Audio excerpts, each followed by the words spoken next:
This year, over 1 trillion videos and images will be snapped, edited, and shared. So we haven't just updated the camera. We've completely rethought the entire camera experience for how you communicate today. Introducing the Samsung Galaxy S9, the camera reimagined. The Galaxy S9's revolutionary camera introduces dual aperture that adapts just like the human eye to capture stunning pictures in bright daylight, to low light, and even to super low light.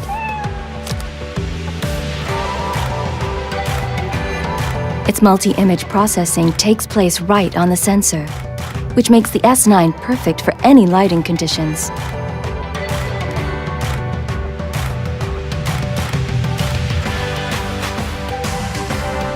The reimagined camera radically slows down time, capturing the moment within the moment. Its incredible 960 frames per second records 4 times faster and lets you loop moments, add your favorite music, then share on the spot. All made possible by a new super speed dual pixel sensor, making everyday moments epic. And advanced OIS technology keeps your photos sharp, clear, and stable, even when you're not. We've reimagined the camera so you can reimagine the world around you. Hey Bixby, translate this. With quick command, its camera even responds to your voice. And intelligent image recognition technology works seamlessly within the same app. So you won't get lost on your screen.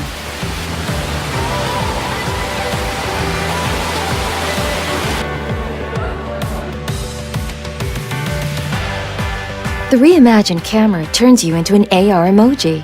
Simply snap a selfie and create an emoji that's actually you. Choose stickers for any feeling to share across all your favorite messaging apps. Where are you? Or record unique movie messages so you're not the you that everyone else is. And with Disney characters, you'll truly stand out. To match the reimagined camera, an uninterrupted canvas for creators delivers a remarkable new phone experience too. The phone is packed with AKG-tuned dual speakers and with Dolby Atmos delivers theater-like surround sound that takes you closer to the moment. While the world's most popular headphone jack means you'll never miss a beat when on the move. Now unlock faster than ever by tapping on the ergonomically placed fingerprint sensor, or let the hidden intelligence scan unlock with just a glance. Our greatest feat of engineering has always been taking the time to listen to you. That's why our team of engineers, inventors, and problem solvers didn't just set out to make our best phone yet. We set out to reimagine what a phone could be. What we're changing in here will change how you experience everything out there. This is iPhone X. Developing the form and display together defines a whole new integration, making the boundary between the device and the screen hard to discern. The custom OLED panel was engineered to fold and seamlessly combine with the external surfaces. Mechanical buttons give way to touch and gestures. There's no home button. A single swipe takes you to the home screen. A more responsive touch system means the gestures in iOS 11 are more fluid. The polished stainless steel band reinforces the water-resistant all-glass design. This new glass formulation, the most durable ever in a smartphone, enables for the first time wireless charging. Our new True Depth camera system, contained within this tiny space, uses extraordinary depth sensing technology to let you unlock your phone with a glance. We call this Face ID. It maps the unique geometry of your face with over 30,000 invisible dots. This data is analyzed by the neural engine on the A11 Bionic chip, the first of its kind. Your iPhone now recognizes you, even in the dark, and will adapt to your physical changes. This makes your face your secure password. So with just a look, you can authenticate your phone. On the back, the dual camera system is completely redesigned. It's made even smarter by the A11 Bionic chip. With machine learning, the camera detects elements in the scene to optimize the image before the photo is even taken. The camera we use every day now delivers so much more.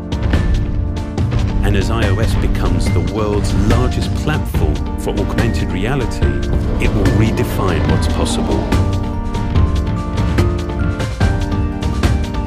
This is iPhone 10. It's Android 8.0 Oreo optimized for this hardware, and so everything's been running pretty smoothly since day one with no hiccups. And really this experience is all about the subtle improvements kind of sprinkled throughout Android to make it better where it counts. It's not trying to have all the bells and whistles and tons of crazy features you might see in a Samsung or LG skin, but a lot of what you see here is changed literally just to make the daily experience of using the phone better. There's a redesigned settings app, which is a bit cleaner and it's easier to navigate and find any features you're interested in. The multi-window is faster to get into because it's just long pressing the multitasking button now, and that surfaces all the apps compatible. Picture-in-picture mode, which works with the built-in YouTube app, is super clean. Kind of works the same way it would on a tablet. You hit home and the window shrinks down and you can move it anywhere you want and keep doing other stuff in the background. Notifications also have different sizes up top, so smaller notifications for stuff that's ongoing are less important, and bigger ones are for newer or more important stuff. And notification dots on the app icons on the home screen are also awesome. You can read through and manipulate notifications from here too. Also, if you're listening to a music app, pretty much any of them, the notification for that app changes color based on the album art of what you're listening to, which is dope. And the always-on display comes to these phones, so you get that time and notification information at a glance all the time. And there's a new feature that you can turn on called Now Playing. There's been a lot of hype for this. You can turn on the always-on ambient mics, and if there's a song playing in the background, it'll tell you the name of that song and give you a link to buy it or listen to it on Spotify or YouTube. It works surprisingly well. It has an offline database, so if you're in airplane mode, it still works, confirmed. It doesn't require sending any information to the cloud. That's smart. The launcher will automatically give your app drawer a light background if you have a light wallpaper, or a dark background if you have a dark wallpaper. And notice the G in the Google search bar also changes to stay visible based on your wallpaper. That's really smart. And Google Lens is built in now, exclusive to Pixels. It's definitely still early for it, but it's kind of doing what Google Goggles used to do, basically a search based on image recognition. So take a picture of something, ideally with text in it, and then in the gallery, press the lens button, and it'll do its best to identify what you took a picture of and give you a relevant link. So maybe a purchase link to a book if you take a picture of the cover, or a location in Google Maps if you take a picture of a landmark, stuff like that. It doesn't work half the time, but when it does, it's really cool. Just grab it a little too hard and you trigger the assistant. But it's quick to get rid of, so it wasn't too annoying. Plus, there are way more nuanced levels of pressure sensitivity for the Active Edge now. So you can dial it up if you triggered too much, or dial it down if you feel like you want to have to squeeze harder. That's smart.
This is OnePlus 5T.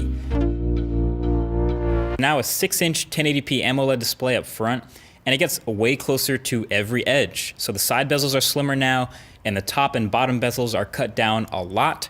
Obviously that's very 2017. You already know screen to body ratio matters now, and this feels a lot more modern already because of it. Now it's still not a Quad HD display. It's not quite at the level of the highest end flagships in resolution, but OnePlus also likes to stick with the lower resolution for longer, as they have, in the name of battery life and performance. And 1080p obviously doesn't look bad at all, so I get it. Also, if you haven't noticed, it is the new longer, taller 2:1 aspect ratio we're seeing on all these 2017 phones. So this one's 2160 by 1080. It's not new to Android, so apps already fill up the display and everything. There's no real compatibility problems, but still, of course, it gives you a bit of bezel when watching videos and things like that. But we're just kind of used to this by now on these screens. Bottom line is, the display is way better. It definitely gets really bright, so it's viewable outdoors, and it has different color modes in the settings, including an adjustment slider for color temperature. So they've thought of all this stuff. You're probably not gonna like this though. It is an OLED, and the display does this weird rainbowing when you get severely off axis. Not a huge deal to everyone, but I can already see this awkwardly making some headlines.